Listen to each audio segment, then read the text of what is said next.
Hey folks, welcome back. Today we will focus on price elasticity of demand.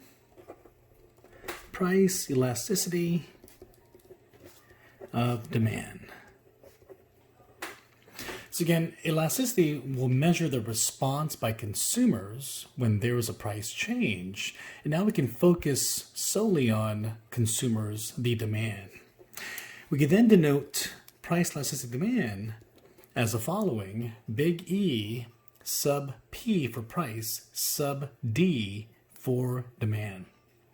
And we know that this is a function of the following: quantity over price. We know because price determines what we buy. Price will either make us buy more or less goods. And that's why quantity is on the numerator and price is on the denominator. Now there is one caveat, one problem with price elasticity of demand. The problem is we are bound to get a negative value. For example, if we see the price of a good increase, law of demand states that demand will decrease. As price increase, you consume less, law of demand. A negative over a positive will give us a negative. And because the demand curve is a downward sloping curve, that's why we see a negative sign, because both price and quantity are inversely related. Another example is if we have quantity, price, but now the price of a good is a decrease. When price of goods decrease, we become happier, we consume more, law of demand. Now we are going to have a positive over a negative, which still gives us a negative value. So one way to be able to go around the negative sign is by taking the absolute value. And once we do that, we are going to have a positive value. Absolute value, get a positive value. So whenever we calculate price elasticity of demand, we will always take the absolute value. To see how this works in action, we then need to know exactly the equation we're about to use to calculate price elasticity of demand. We have three equations to go over. The first one is going to be the simple equation, which is called the percent change in quantity over the percent change in price. Notice that we have delta, percent quantity, and price at the bottom.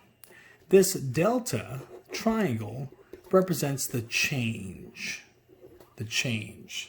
You can think about this as new minus old, the change. Now the second symbol is a percent sign. So if numbers are already in percent format, all that we have to do is simply plug it in. For example, if Starbucks increases price by 5%, thus decreases quantity demanded by 2%, what is the price elasticity of demand? So notice that we have two numbers, and both numbers are already in percent format. Now the question is, which number represents quantity and which number represents price? 2% has to represent quantity demanded. 5% represents the price. Notice that the price is increasing, so it's positive 5%, and the decrease suggests the quantity is negative 2%. We can then use the equation to plug in what we know.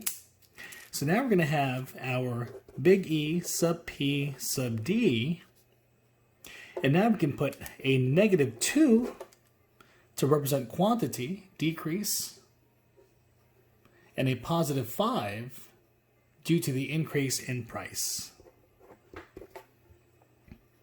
And now we can calculate 2 over 5.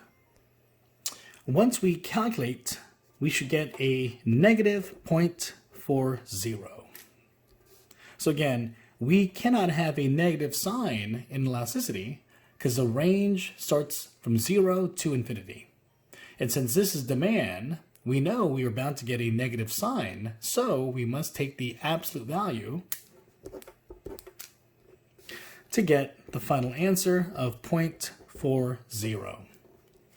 Now, if you remember, 0.40 is less than 1. And anything that's less than 1, we can call this inelastic. So now when we look at the word problem, we now know exactly the response by consumers. When Starbucks increases price by 5%, your response to consume less Starbucks is slow. It's inelastic. And this could explain as to why you are a patron of Starbucks. You really prefer Starbucks, and no matter the price increase, you will still consume Starbucks. So think about this from the perspective of producers. If you own a Starbucks franchise, this is key in becoming successful, profitable, is knowing your consumers' elasticity of demand. Because for producers, you want to increase price and become more profitable. But how would you do that? Well, if you know your customers' elasticity of demand, you could still increase price and not lose customers because their response to leave Starbucks for Coffee Bean or for some other coffee place is going to be slow and elastic. And that's a good sign. This is price elasticity of demand.